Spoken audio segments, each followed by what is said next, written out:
يا حبيبنا يا سيدنا يا شيخنا العارف بالله. Assalamualaikum warahmatullahi wabarakatuh. Alhamdulillahirabbil alamin wassalatu wassalamu ala asyrofil anbiya'i wal mursalin wa ala alihi wa sahbihi wasallam ajma'in. Alhamdulillah, ini yang kedua kalinya Umi dari Indramayu, karena Umi paling senang dengan bangga Gincu Indramayu. Jadi kalau anak-anakku tersayang, kalau tahu, Umi asli besar, lahir dan besar di Singapura. So I speak perfectly English, British English, Cambridge University. Jadi tolong Anda, please upgrade your English, update your English and your pronunciation. Kalau anak-anakku tersayang, kalau tamu Habib Arif Syarifah Istiqomah, dulu mondok di Al-Asriyah Nurul Iman Parung Bogor, itu Umi yang ngajar English.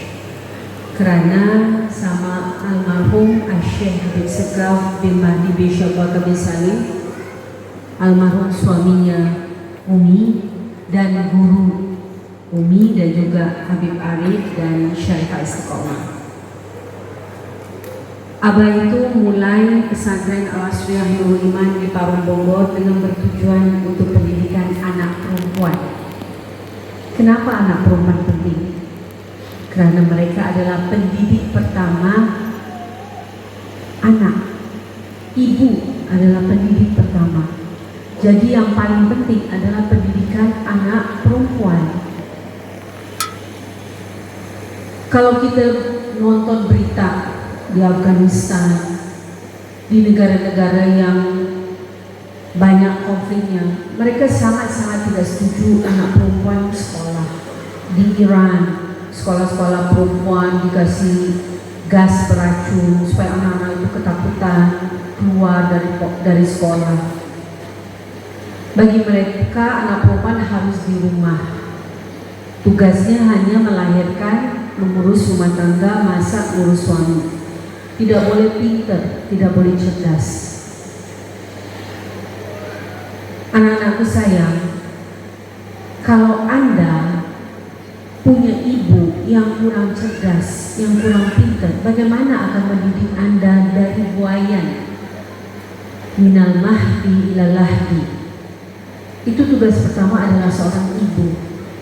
Sebab itu Umi selalu pesan dengan alumni dari Al-Asriyah Nurul Iman Parung Bogor, setelah Anda menikah, setelah Anda selesai S1, baru Anda boleh menikah. Dan setelah Anda menikah, Anda harus ngurus anak-anak Anda, harus melahirkan keturunan yang soleh dan solehah. Insya Allah hafidhah.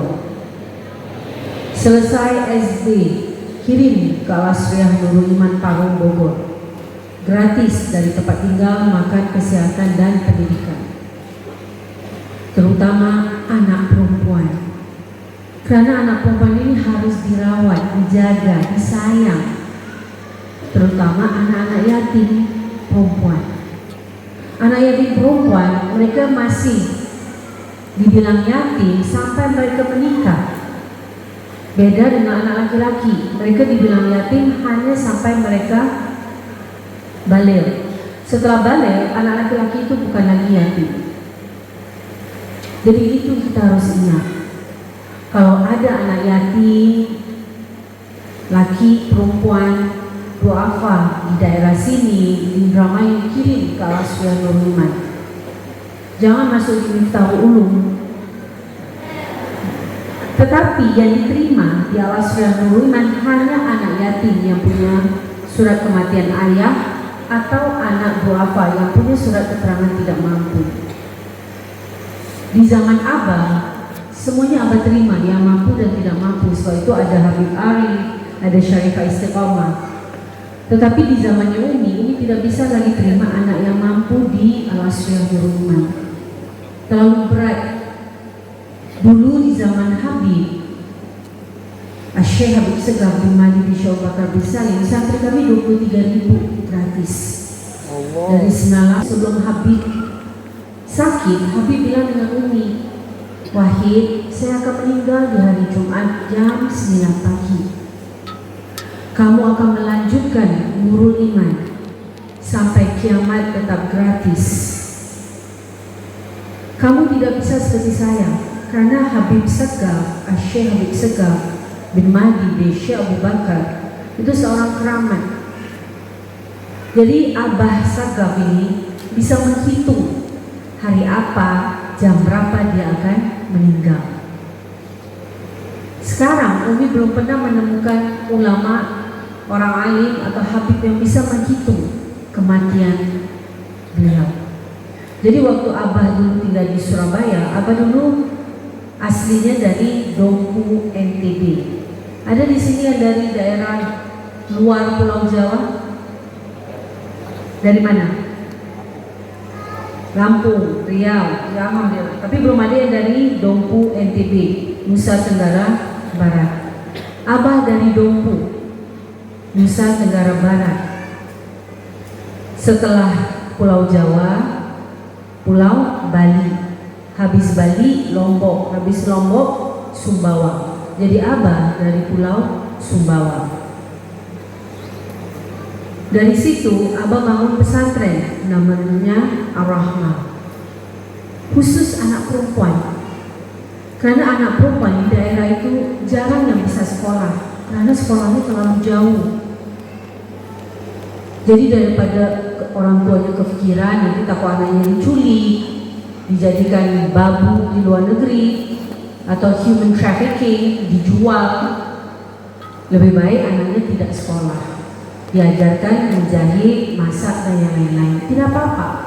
Tetapi anak perempuan terutama harus sekolah, karena ibulah pendidik pertama yang mengajarkan kita Al-Quran, yang mengajarkan kita doa sebelum makan. Siapa? Ibu kan.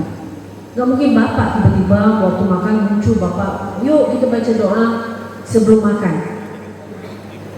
Yang ajar bicara juga pertama adalah ibu. Ini atau ini bunda, ini ibu atau mama, itu adalah ibu. Jadi Habib bikin pesantren, bangun pesantren Ar-Rahmah di Dompu, NTB. Istri pertama diminta dampingi.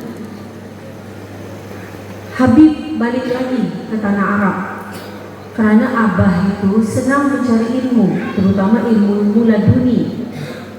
Ilmu laduni itu adalah salah satunya ilmu yang bisa menghitung tanggal hari kematian, jam berapa,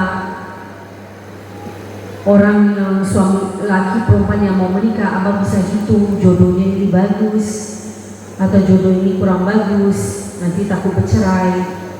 Abah bisa hitung kalau orang ini bisnisnya seperti ini, partner bisnisnya ini cocok nggak, ini bisnisnya apa, oh saya bisnisnya mungkin jual beli beras, oh kurang cocok, harusnya seperti ini. Itu semua ilmu, salah satu dari ilmu laduni. Nah itu dikuasai oleh Syekh Habib Segaf bin Syekh Abu Bakar. Abah ajarkan Umi ilmu-ilmu itu. Tetapi Abah bilang dengan Umi, ilmu itu bukan untuk kamu manfaatkan untuk mencari makan buat santri. Bagaimana nanti kamu hidup mengurus santri yang puluhan ribu ini tetap gratis sampai kiamat? Jangan gunakan ilmunya saya. Gunakan ilmu bagaimana aset-aset wakaf yang saya tinggalkan buat makan santri. Bisa dibilang itu yang Kak Umi terapkan adalah ilmu bisnis and social syariah economy. Karena untuk mendapatkan ilmu laduni tidak semua orang bisa, tidak semua orang kuat. Beda dengan Habib Segaf, Syekh Habib Segaf. Apa orang yang kuat, berani. Kemarin Habib Muhammad Waliullah berangkat haji, sengsara luar biasa, diusir, ditangkap sama polisi, hampir dideportasi. Umi bilang dengan Habib Muhammad Waliullah, itu tidak apa-apa. Abah dulu pergi itikaf di depan Masjidil Haram, di depan Ka'bah. Abah ditangkap polisi, dimasukkan di penjara di Saudi karena overstay. Visanya Abah sudah kadaluarsa, sudah mati karena Abah terlalu lama tinggal di depan Ka'bah, itikaf di Masjidil Haram terlalu lama sampai Abah overstay. Akhirnya Abah ditangkap, dimasukkan di penjara Arab Saudi. Penjara Arab Saudi beda dengan penjara di Indonesia. Penjara Arab Saudi itu di tengah gurun padang pasir yang sangat panas, yang rata-ratanya panasnya itu di atas 48 derajat Celcius. Waktu Umi naik haji tahun 90, waktu tragedi terowongan Mina, itu panasnya itu 51 derajat. Dan Umi sedang hamil 7 bulan Habib Muhammad Waliullah. Umi naik haji. Habib Muhammad Waliullah kemarin naik haji 48 derajat. Masih lebih dingin dari waktu Umi naik haji. Abah dilempar ke penjara Saudi gara-gara overstay, kelamaan tinggal di Saudi, tidak perpanjang visa. Akhirnya di dalam penjara di tengah gurun pada pasir yang sangat panas itu mereka bikin penjara di bawah tanah, gelap. Di situ satu ruang itu orang semua tidak bisa tidur baring, semuanya tidurnya duduk. Di situ ada orang Cina, ada orang Korea yang rata-rata sudah gila. Sampai Abah belajar menyanyi lagu Cina karena teman sepenjaranya orang Cina. Itu kalau dikasih makan tuh dilempar aja. Tidak ada piring, nggak ada garpu, nggak ada sendok, apalagi gelas. Gelas yang minum air dari keran di WC. Jadi di situ ada tempat WC-nya, itu ada keran, di situ minum airnya. Semuanya sudah kurus-kurus, tunggu mati aja. Dan Abah dilempar ke penjara seperti itu. Sebab itu bilang Habib Muhammad, Habib Hasan, Habibullah, Syarifah Nabila, 4 orang yang berangkat haji tahun ini, Anda belum apa-apa. Alhamdulillah mereka dibantu. Kemungkinan dibantu sama malaikat. Akhirnya tidak jadi masuk penjara dan tidak jadi dideportasi ke Indonesia. Kalau Abah masuk di penjara, di dalam penjara itu tidak ada yang tahu, keluarga, teman-teman tidak ada yang tahu Abah di penjara di bawah tanah di gurun padang pasir di Arab Saudi. Abah mau keluar bagaimana? Ceritanya Abah tuh lucu. Jadi ada satu penjaga sipir penjara ini, laki-laki gendut, ini sebab jatuh cinta sama Habib Segaf. Bisa bayangkan, homo. Jadi kalau Anda lihat sekarang, kenapa homo, lesbian, wah berani deh. Abah bilang orang-orang Arab itu sebenarnya rata-rata homo. Sebab itu di dalam Islam paling beratnya adalah orang yang homo, mau lesbian. Di Al-Asfiyanul Iman, di pesantrennya kami, ketahuan anak santri homo, mau laki-laki dengan laki-laki, perempuan dengan perempuan, langsung dipecat. Untuk nggak dihukum mati. Di dalam Islam itu dihukum mati homo dengan lesbian. Sekarang orang-orang kafir paksa kita harus terima orang-orang yang homo, orang-orang yang lesbian. Itu ajaran siapa? Kalau ajarannya orang-orang ahli nar, orang-orang ahli neraka, ya silakan. Tapi dalam Islam itu hukumnya haram. Bukan haram lagi, itu mereka-mereka itu pasti langsung ke neraka. Kecuali kalau mereka bertobat. Jadi ada salah satu sipir ini senang dengan Abah. Abah kan ganteng, putih, bersih. Jadi dia kepingin mau cium Abah. Jadi ini Anda harus belajar, bukan kita lihat orang yang homo, tapi bagaimana Habib Segaf, Syekh Habib Segaf ini bagaimana harus keluar dari penjara. Kalau tidak keluar dari penjara pasti mati di dalam penjara karena tidak ada makan, tidak kena matahari, orang-orang di dalam sudah kurus kering, tidak ada orang yang tahu apa di dalam penjara. Jadi apa? Manfaatkan kegantengannya Anda. Padahal ganteng itu kan selalu dengan perempuan, ini dengan laki-laki, laki bejat homo ini. Jadi dia bilang, saya mau cium kamu. Dia dari jauh, boleh. Kan apa bahasa Arab, apa fasih bahasa Arab. Bukan hanya nahu sorok, tapi balaghah dan mantik. Itu sudah ke sastra Arab. Akhirnya apabila nanti malam kita ketemu di mana gitu. Tapi kamu harus keluarkan saya. Gak bisa kalau kita mau ciuman di dalam penjara. Manfaatnya ini adalah Anda harus tahu ketika Anda di mana berada, hanya Allah saja yang bisa menyelamatkan Anda. Habib Muhammad juga cerita, saya ditinggal. Habib Muhammad ini kan lemah, tidak kuat lari, tidak kuat jalan. Habib Hasan tinggi besar, taekwondo, dilatih Kopassus. Habib Muhammad adik dari Habib Hasan, selisih 2 tahun. Umi waktu menyusui Habib Muhammad, Umi mimpi Rasulullah SAW pertama kali.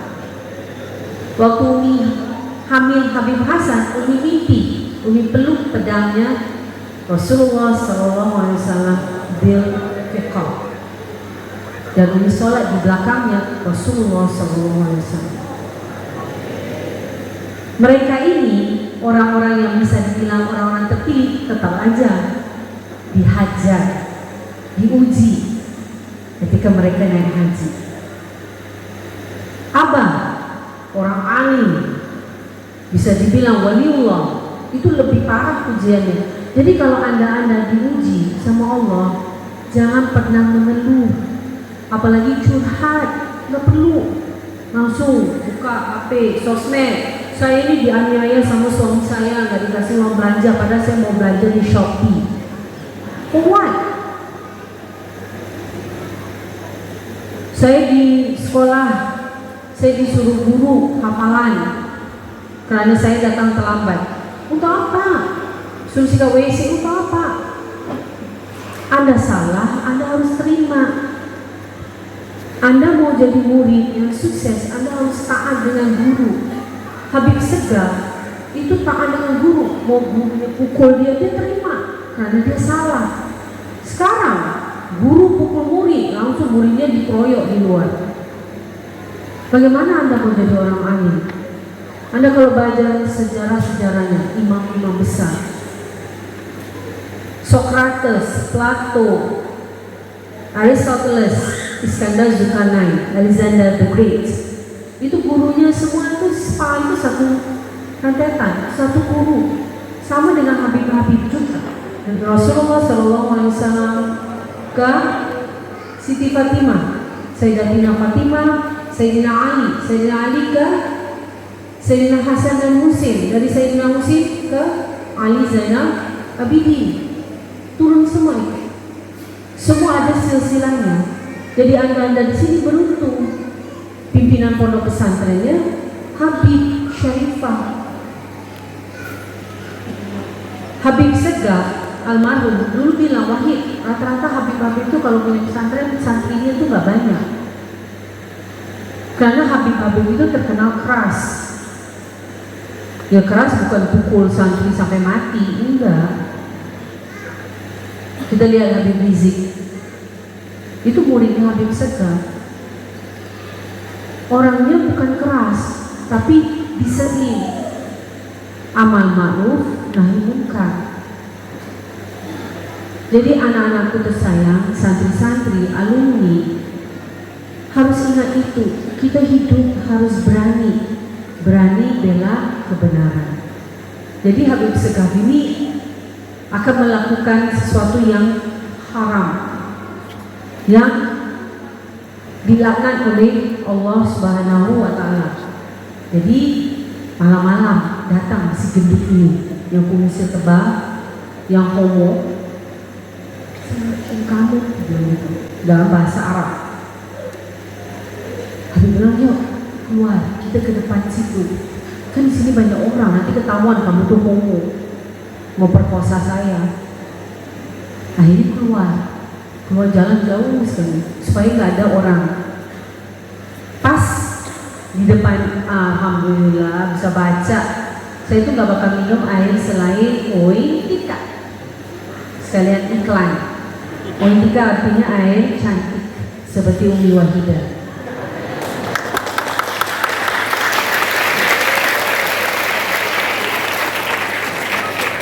Anak-anakku kalau tahu saya itu punya anak 7, cucu saya sudah 14. Yes.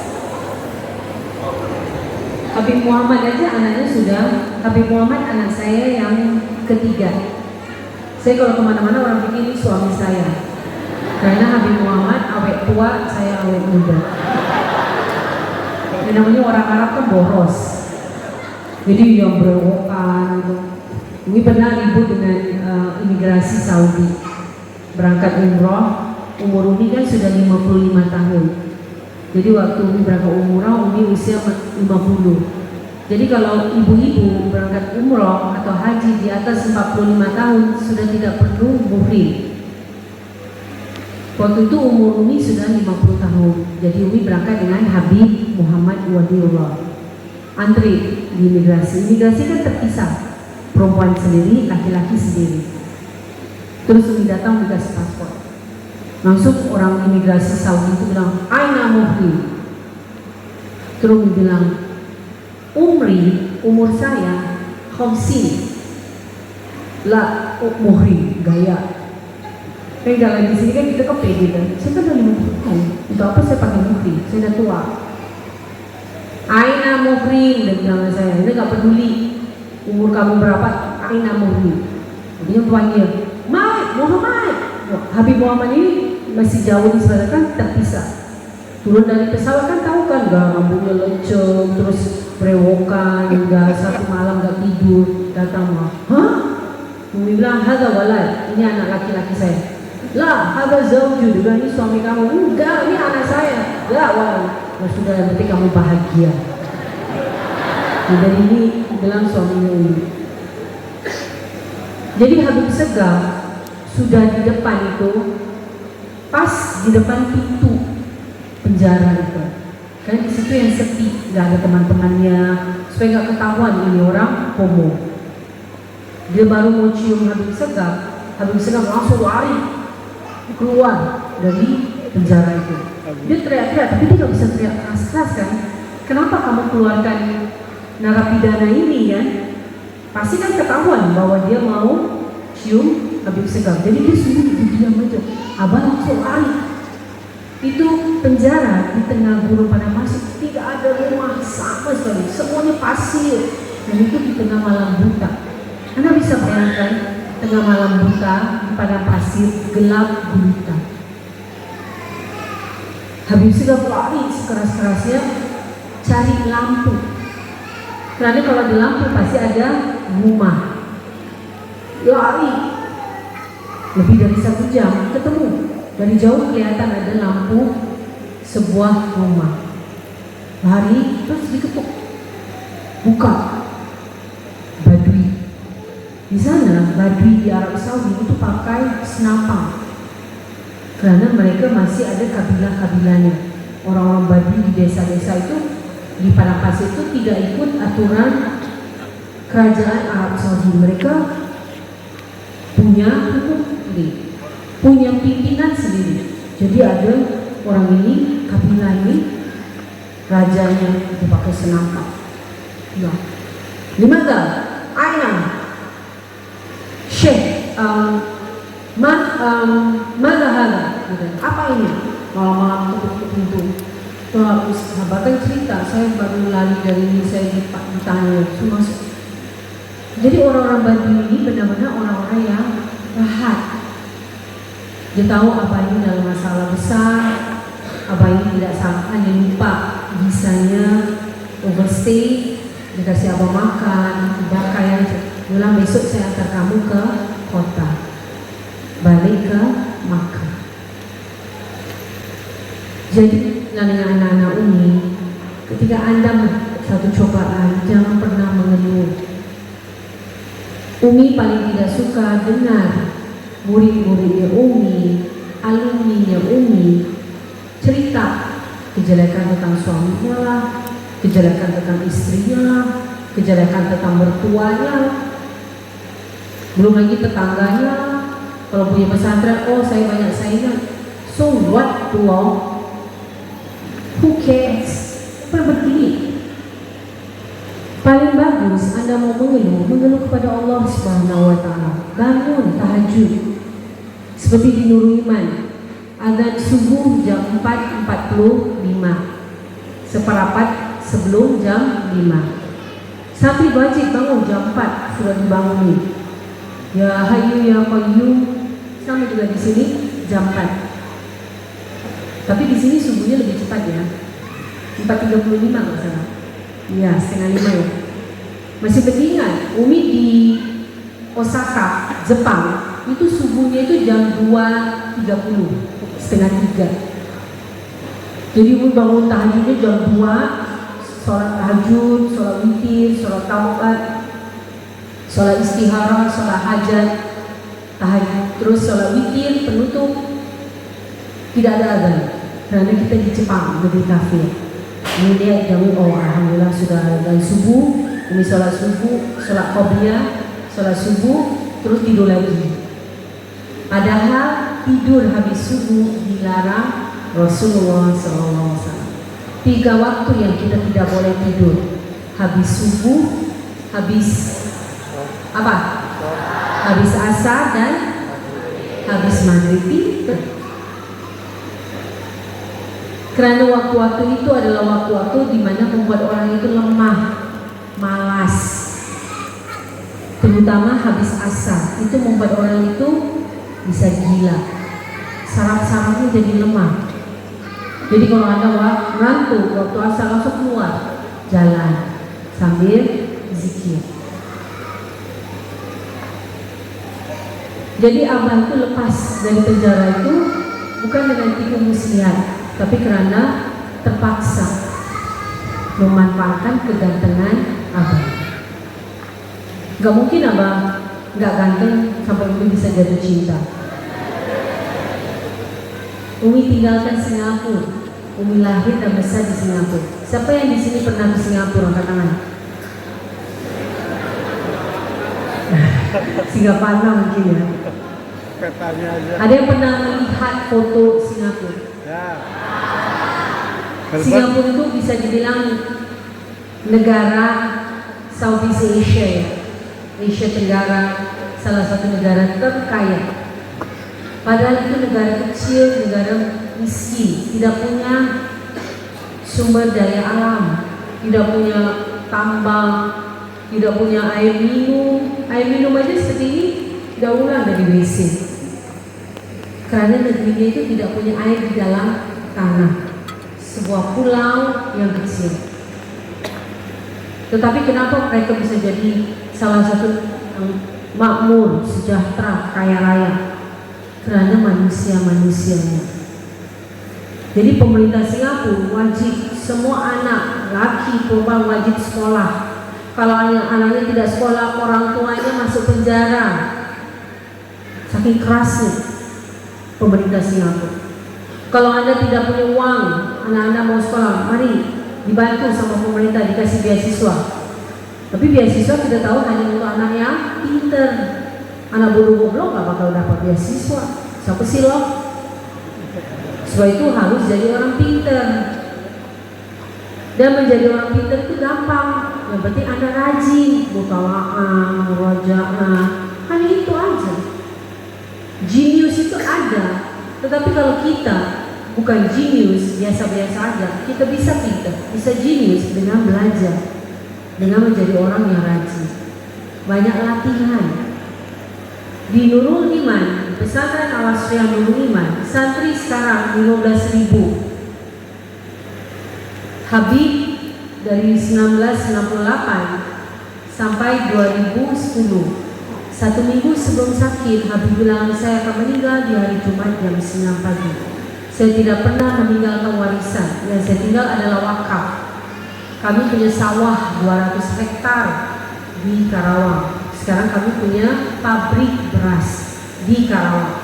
Sebab itu saya minta tolong alumni-alumni dari Nurul Iman, kalau ada panen raya, gabah, tolong dibeli, dikasih tahu sama Habib Hasan, beli, kirim ke pabrik beras Nurul Iman di Karawang.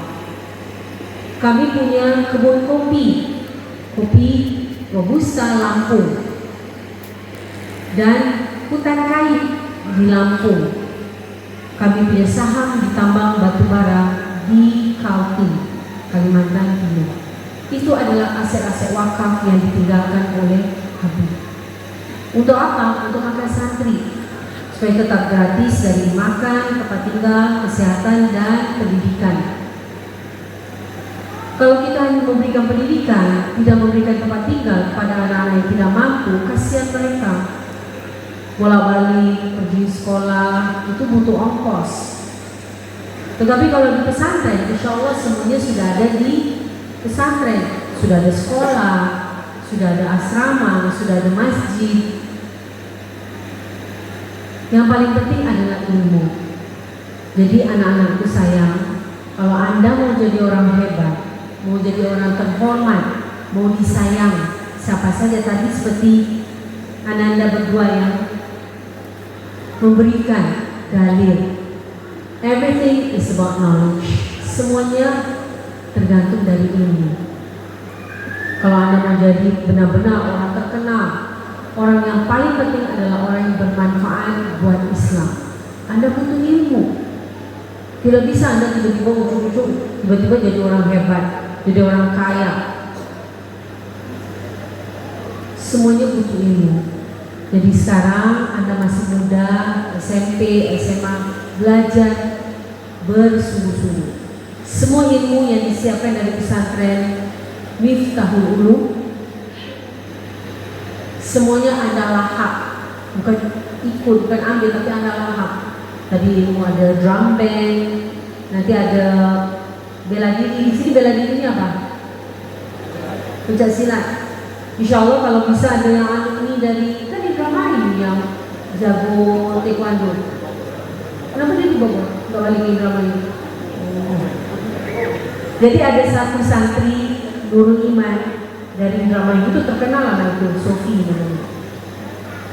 Anda bisa bayangkan ya, Umi punya santri 23.000, sekarang sudah 40.000 dari 98 sampai 2023. Tapi Umi masih ingat anak drama ini, namanya Sofi.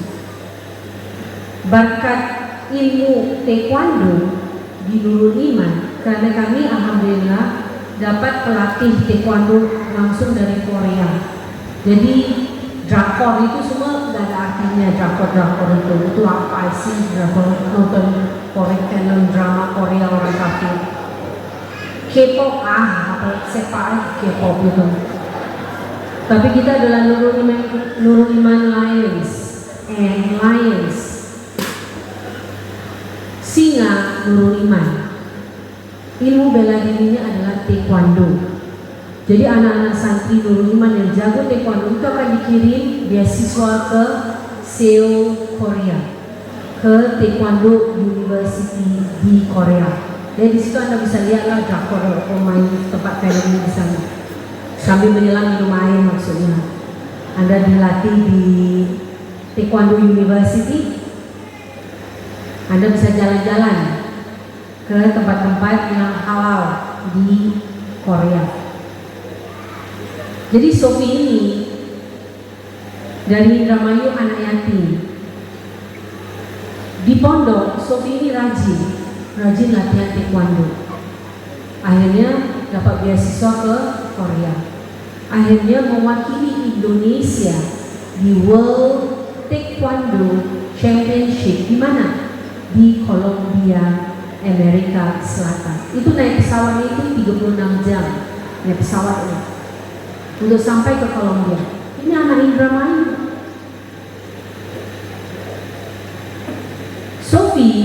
setiap dapat uang. Jadi kalau mereka latihan itu ada gajinya, ada bisyarahnya. Pasti akan kasih ke Nurul Iman 2 juta setiap bulan. Walaupun 2 juta beli garam di Nurul Iman gak cukup. Beli garam di Nurul Iman itu butuh 5 juta. Tetapi itulah yang namanya berkah. Bagi Sofi 2 juta itu, inilah terima kasih saya untuk pesantren Al-Asyiah Nurul Iman. Tapi dari uang 2 juta itu membawa keberkahan untuk Sofi. Sofi menjadi nomor 7 terbaik di dunia taekwondo. Di dunia, bukan di Indonesia. Padahal Sofi adalah anak santri. Ibunya ketemuin Umi nangis. Umi, terima kasih banyak Sofi bisa diterima di Nurul Iman. Memang Sofi tidak terlalu pintar, tapi Sofi ini kuat dan disiplin. Tanpa Nurul Iman, Sofi akan jadi preman di pasar Indramayu. Betul, karena dia kurang cerdas. Yang diterima beasiswa itu anak yang pintar-pintar. Tetapi Sofi ini kuat, disiplin. Siapa yang mengambil Sofi, siapa yang menjadi gurunya Sofi, itu yang akan mendidik Sofi itu menjadi orang yang sukses atau orang yang gagal. Itu peran kedua, guru. Jadi untuk anak itu menjadi anak yang sukses, ada yang hebat, itu tergantung 3 orang. Pertama itu adalah ibu, pendidik pertama. Kedua adalah guru, itu peran pesantren, guru ini. Kalau Sofi tidak masuk Nurul Iman, Sofi masuk Nurul Iman pasar Indramayu, jadi preman dong, tukang palak tiap hari, karena dia kuat, berani. Gak gampang loh nomor 7 di dunia. Dan taekwondo bukan ilmu bela diri Indonesia, ilmu bela diri Korea. Sampaikan istri Presiden Korea Selatan datang ke Nurul Iman, beri penghargaan kepada Nurul Iman, kepada Umi Wahidah. Terima kasih banyak Anda mendukung pencak silatnya Korea, ilmu bela dirinya Korea. Itu bela-belain loh istri Presiden Korea Selatan. Walaupun istri Presiden Indonesia tidak peduli dengan Nurul Iman, Umi nggak peduli. Siapa sih lo? Padahal yang Umi didik adalah bangsa Indonesia. Umi nggak didik bangsa Korea, yang Umi didik bangsa Indonesia. Bayangkan orang lain, bangsa lain yang datang terima kasih sama Nurul Iman, bangsa sendiri nggak peduli. Kita kan nggak pilih Jokowi, ya siapa sih lo? Kan Jawa Barat nggak pilih Jokowi kan? Yang menang Jawa Barat berapa? Prabowo kan? 2 kali. Sebab itu kita dianaktirikan sama presiden yang sekarang. Karena Jawa Barat kalah Jokowi. Yang menang Jokowi itu adalah Jawa Tengah dan Jawa Timur. Seluruh Indonesia kecuali Bali ya, itu semuanya bukan Jokowi. Jadi Jawa Barat ini bisa dibilang paria karena tidak pilih Jokowi, nggak apa-apa. Yang penting kita pilih Allah Subhanahu wa Ta'ala. Yang kita minta kepada siapa? Allah Subhanahu wa Ta'ala. Jadi Umi minta tolong Anda di posisi yang sangat penting. Anda ini adalah masa depan bangsa Indonesia, Muslim Indonesia. Kemarin Umi ikut International Convention, Guiding Al-Quran, Guiding the World. Menjaga Al-Quran, menjaga dunia. Hebat kan? Selama kita menjaga Al-Quran, itulah kita menjaga dunia ini, bumi ini. Karena Al-Quran sudah segala-galanya. Terus berani lagi mereka bakar Al-Quran, apa sih hubungannya? Kita nggak ganggu mereka. Lakum dinukum waliyadin. Itu yang harus kita terapkan.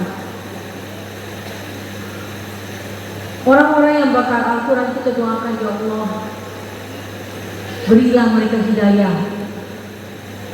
Terserah mau hidayahnya bencana, malapetaka. Sekarang banjir di Norway.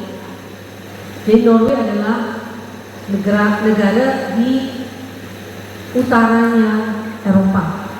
Jadi kemarin International Convention itu dari Universitas Prodi Islamic Studies, pendidikan Islam, dari Universitas Austria. Austria adalah salah satu negara di Eropa. Dan profesornya aslinya dari Turki Muslim. Dan mahasiswanya rata-rata Bosnia Muslim. Umi tanya ke mereka, apa yang Anda lakukan ketika Al-Quran dibakar? Kenapa pemerintah Eropa tidak melarang orang-orang ini membakar Al-Quran? Orang Islam tidak bakar Injil, tidak bakar Taurat, tidak bakar Zabur. Untuk apa kita bakar itu semua? Karena yang paling penting, Al-Quran itu milik umat Islam. Kita harus bela. Mestinya Anda sebagai Muslim Eropa bikin petisi, ketemu anggota DPR di sana. Kenapa dibiarkan? Ini kan akan terjadi permusuhan. Orang Muslim akan sakit hati. Mungkin di Eropa karena Muslimnya sedikit, kita diam. Tetapi di mana banyak mayoritas Muslim seperti Indonesia, Malaysia, Pakistan, India, Bangladesh, itu mereka akan marah. Benar, kemarin terjadi pembakaran gereja. Di mana? Di Pakistan. Jadi yang mulai dulu itu bukan orang Islam. Di Muslim, di Islam kita tidak boleh menyerang orang tanpa alasan. Gak ada di dalam Islam itu main gladiator. Siapa tuh ajaran siapa sih gladiator itu? Itu orang Islam Indonesia itu. Tawuran, berani itu sesama bangsa Indonesia. Berani gak pergi perang lawan bangsa lain? Kalau Anda belajar sejarah, Indonesia merdeka berkah anak santri, anak pesantren. Jadi bangga Anda menjadi orang pesantren, dari pesantren. Anda yang memerdekakan keturunan bapak ibu Anda, datuk nenek Anda yang memerdekakan Indonesia. Santri dari pesantren. Ustaz, nanti Habib tolong kasih anak-anak ini biar nonton film Sang Kiai yang ceritanya Kiai Hashim Asy'ari Azhar. Kiai Hashim Asy'ari, pendiri NU. Bagaimana beliau mengerahkan santri-santri Jawa Timur untuk perang melawan Jepang, perang melawan Belanda. Kalau tidak ada anak pesantren, tidak ada santri, kita masih dijajah Belanda kok. Yang berani itu hanya anak santri, anak pesantren. Sebab itu di Nurul Iman, jihad kita apa? Melawan kebodohan, melawan kemiskinan. Jadi Anda harus jadi orang pintar, harus jadi orang cerdas supaya Anda bisa melawan kemiskinan. Untuk melawan kemiskinan itu hanya dari kecerdasan, dari kepintaran. Lihat Sophie itu anak yatim dari Indramayu, nggak mampu. Tapi sekarang dia sudah keliling dunia, sudah jadi orang kaya, sudah punya dojang. Dojang itu adalah tempat pelatihan taekwondo. Jadi kalau karate namanya dojo, kalau taekwondo namanya dojang. Itu sudah punya orang Indramayu, bangga Indramayu, punya pengusaha, punya pusat pelatihan taekwondo, anak Indramayu. Dari mana? Dari pesantren Al-Asriah Nurul Iman. Nanti dari Miftahul Ulum juga ada. Apa yang Anda lakukan? Do your best and be the best. Harus melakukan yang terbaik untuk menjadi yang terbaik. Jadi anak-anakku selesai SMP, SMA, masuk perguruan tinggi. Kalau tidak mampu, masuk ke sekolah agama Islam Nurul Iman, Parung, Bogor. Ada 3 prodi, Awalus Syahsiah, Pendidikan Bahasa Arab, dan Usuluddin. Selesai S1 4 tahun, sekarang Nurul Iman buka S2. Karena di Nurul Iman selesai 4 tahun Anda kuliah, Anda harus pengabdian 2 tahun. Di pengabdian 2 tahun ini Anda akan ikut kuliah S2. Kan kuliah S2 gampang, hanya kuliah seminggu sekali, hari Sabtu. Selainnya Anda ikut kuliah, dan kuliah kita S2 adalah manajemen pendidikan. Karena pendidikan adalah segalanya. Jadi yang bisa diterima ialah Nurul Iman memang anak-anak yang tidak mampu dan yatim. Dan yang yatim adalah anak-anak perempuan yang belum menikah. Jadi terus mencari ilmu, minal mahdi ilal lahdi. Pendidik pertama tadi yang bilang apa? Siapa pendidik pertama? Ibu.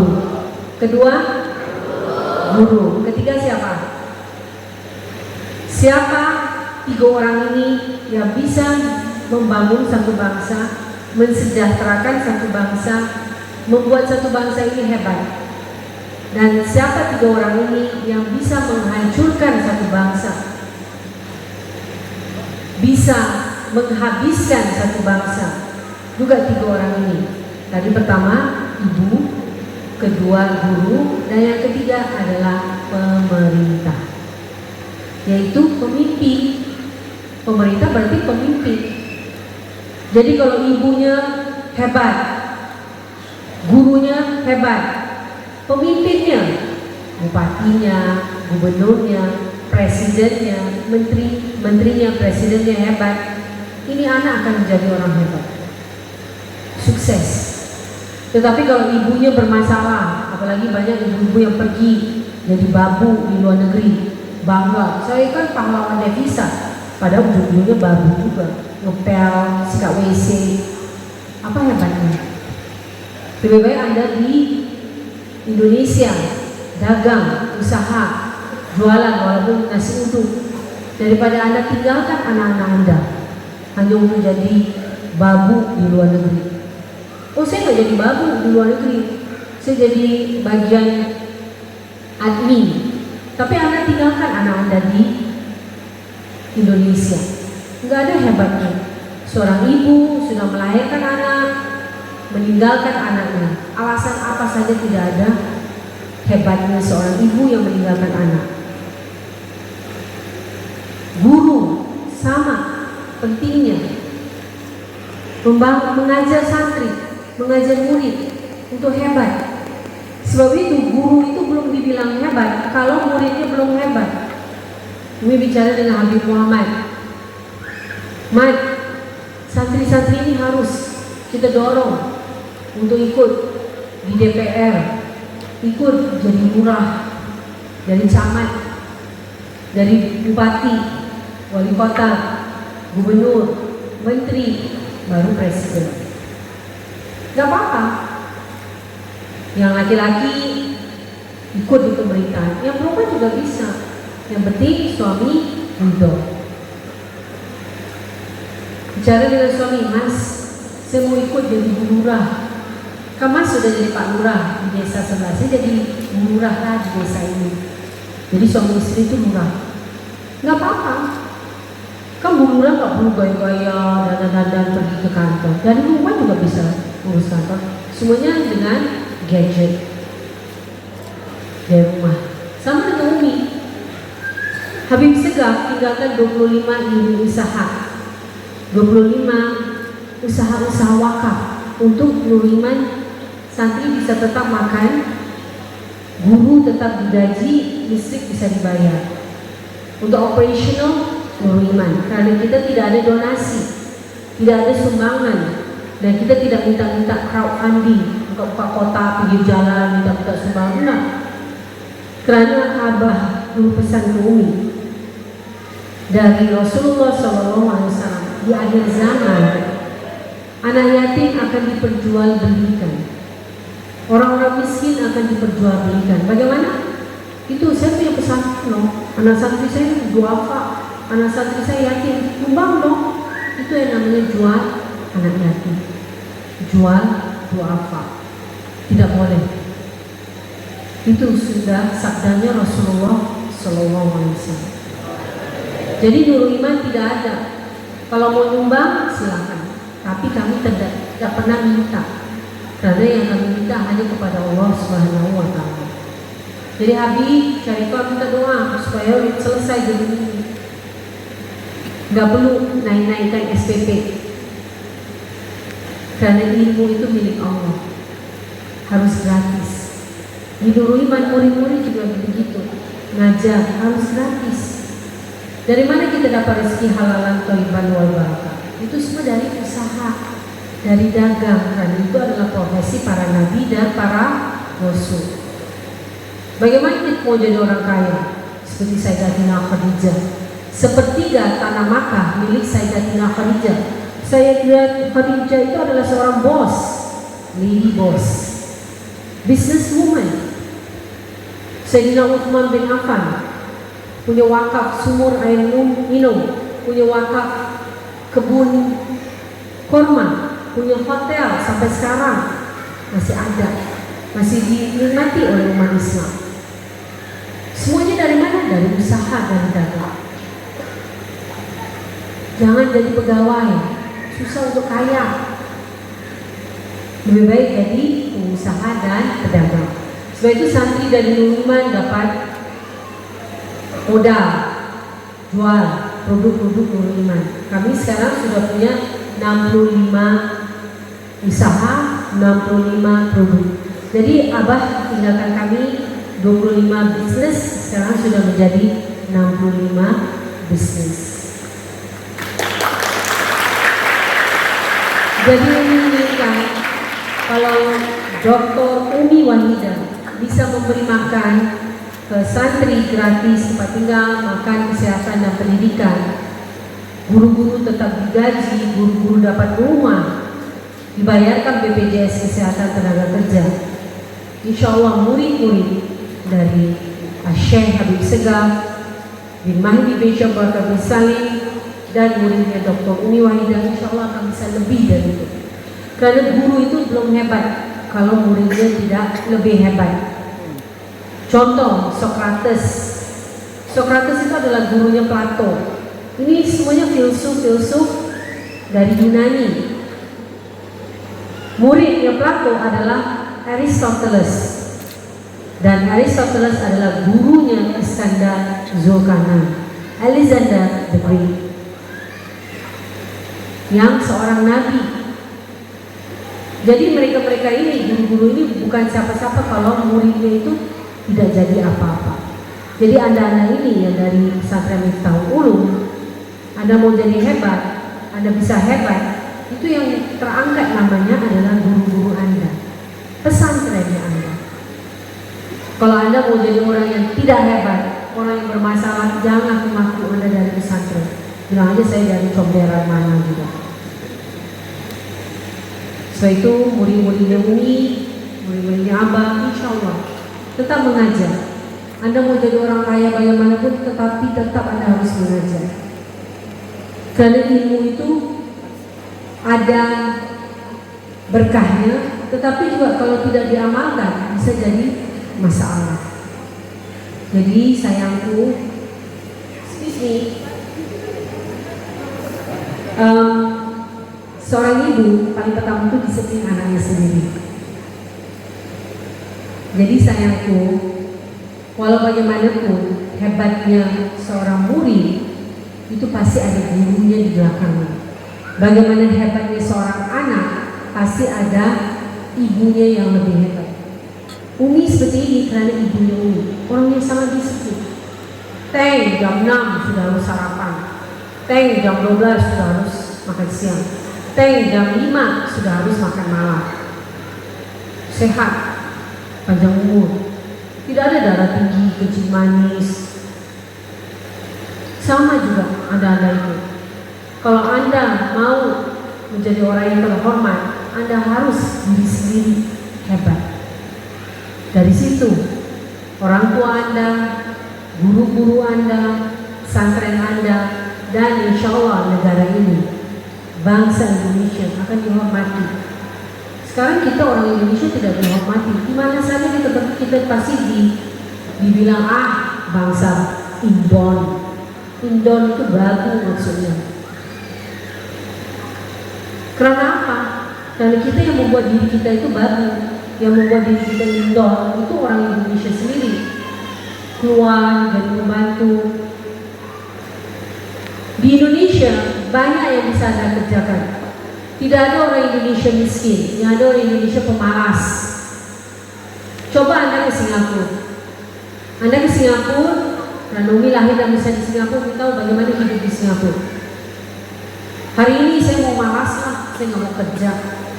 Saya mau petik aja daun-daun di halaman rumah saya. Kan semua daun bisa dimakan, kecuali daun pintu, daun jendela, dan daun telinga. Coba aja makan daun telinga, mungkin telinganya sapi lah. Dan juga daun ganja, haram. Anda petik aja satu daun di Singapura, misalnya di halaman Anda ada daun singkong. Padahal daun singkong itu tidak ada di Singapura. Anda kalau tahu harga satu batang daun singkong di Singapura itu harganya $1. $1 itu Rp10.000. Satu batang daun singkong. Jadi misalnya Anda malas, Anda nggak mau kerja, Anda mau bangun tidur langsung petik aja daun-daun di halaman. Anda didenda $500 sama dengan 5 juta rupiah. Kesalahan apa? Anda apa? Petik daun di Singapura. Terus hari ini kita nggak mau belanja, kita nggak mau kerja, kita tangkap aja ikan di sungai. Kan di Singapura banyak sungai, ada danau milik umum. Tangkap ikan, tahu nggak dendanya berapa? 5 juta rupiah. Pada ikan, sungai, danau itu milik Allah. Tidak ada milik siapa-siapa. Kalau di sini pancing aja di sungai, di kali, besar, nggak ada yang denda Anda. Beda di Singapura. Jadi di Singapura itu kalau Anda tidak kerja, mati aja sudah Anda. Nggak ada orang peduli. Di sini Anda malas, tepuk-tepuk tangan aja pinggir jalan. Itu pengamen-pengamen kan tepuk-tepuk tangan. Itu apa duit? Coba di Singapura kalau nggak ditangkap polisi, masuk penjara, kerja bakti. Jadi karena Indonesia ini terlalu enak, jadi orangnya jadilah pemalas. Sebab itu di pesantren, disitulah Anda dididik untuk jadi manusia-manusia yang disiplin. Bangun jam 4, tidur jam 10. Tidak ada tidur siang, apalagi tidur sore. Belajar. Murojaah. Ukarin. Hafal. Belajar bahasa Inggris, bahasa Arab, bahasa Mandarin, seperti di Nur Iman, bahasa Jepang, keliling dunia, jalan-jalan. Hanya dengan apa? Dengan ilmu. Jadi tolong perhatikan pelajaran Anda. Harus selesai S1. Bagi yang putri langsung menikah, yang putra lanjut S2. Karena orang yang berilmu lah, dia akan pasti menjadi orang yang sukses. Tuntutlah ilmu minal mahdi ilal lahdi, dari buayan sampai ke liang lahat. Insyaallah kita akan selamat, sukses dari dunia sampai surga Jannatul Firdaus. Ini sekarang minta izin, ini harus ke Bandung, ada undangan Gubernur Pak Ridwan Kamil, karena Nurul Iman dipilih menjadi salah satu juri di One Pesantren One Product OPOP. Dan disitulah kita bisa memperkuat pesantren dengan membangun unit usaha di pesantren. Kalau Nurul Iman dipercaya sama Bank Indonesia dari Departemen Ekonomi Keuangan Syariah untuk membangun 3 unit usaha di pesantren-pesantren seluruh Indonesia, dari Sabang sampai Merauke. 3 bisnis yang dipegang Nurul Iman, bisnis air minum, bisnis daur ulang sampah, organik dan non-organik, dan bisnis biogas. Kotoran sapi diolah untuk memproduksi listrik dan LPG. Itu yang kami bangun di Pesantren Lirboyo, Kediri, Jawa Timur. Bisnis biogas. Insyaallah semua santri-santri, alumni, santri dari Miftahul Ulum, alumni dari Al-Asriyah Nurul Iman Islamic Boarding School Parangbogon, Anda akan terus mencari ilmu dan mendoakan semua keturunan kita, anak cucu keturunan kita selamat sukses sampai syurga Jannatul Firdaus, menjadi keluarga sakinah mawaddah warahmah, mendapat keturunan yang soleh solehah, hafidah, mendapat rezeki yang halalan, thayyiban wal barakah, yang triliunan dinar, bukan dolar, dinar, tetapi digunakan hanya untuk Islam, hanya untuk mencari ridha Allah, dan hanya untuk Rasulullah SAW, perjuangan Rasulullah SAW. Insyaallah kita semua diberikan petunjuk hidayah ke jalan siratal mustaqim sampai ke syurga Jannatul Firdaus. Selalu memperhatikan surah Al-Asr. Surah Al-Asr mempertegas, menyumpah bahwa demi waktu. Jadi anda tolong perhatikan waktu. Umi di tangan Umi itu selalu ada jam, nggak pernah Umi lepaskan Umi. Jadi setiap detik itu Umi tahu apa yang Umi kerjakan. Ingat ketika kita di akhirat nanti akan ditanya, umur kamu, mudanya kamu dipakai untuk apa? Oh, saya hidup saya main PlayStation, main game online. Siap-siap aja dihajar sama malaikat. Terus ditanya lagi, 3 hal ini: hidup kamu, umur kamu, mudanya kamu dipakai untuk apa? Itu yang pertama. Yang kedua, kamu dapat rezeki dari mana? Oh, alhamdulillah saya seorang pedagang, pengusaha yang jujur. Saya tidak pernah mengurangi timbangan. Saya selalu berusaha dan saya selalu cari rezeki yang halal, thayyiban wal barakah, walaupun sedikit tetapi berkah, diridhai Allah. Saya tidak mau makan yang haram. Insyaallah rezeki saya semua halal, thayyiban, barakah. Alhamdulillah, lepas. Yang ketiga ditanya, kamu belanjakan uang yang kamu dapat yang halal, thayyiban, barakah itu dari mana? Belanjanya kemana? Oh, saya beli handphone, iPhone, Yahudi. Terus orang Yahudi pakai uang saya untuk bunuh, bantai Muslim Palestina. Saya beli minuman orang kafir. Ini kafir ya, semuanya kafir. Hanya ini yang Muslim, Intika dari pesantren.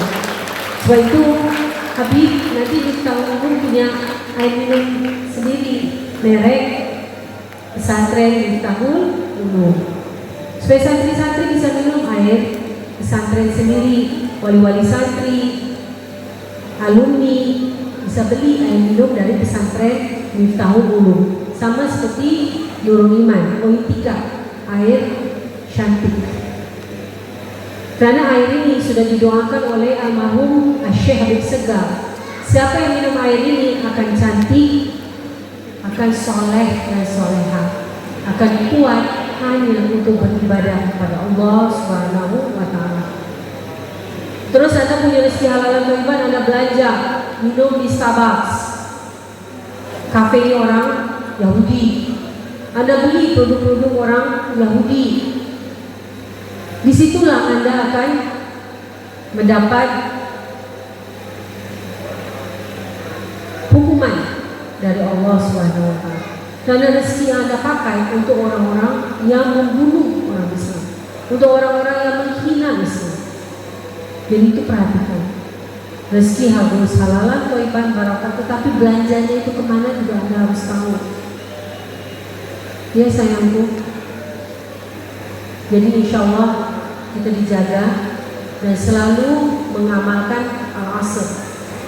Jangan pernah menyia-nyiakan waktu dan selalu membela kebenaran, selalu menjadi orang yang sabar.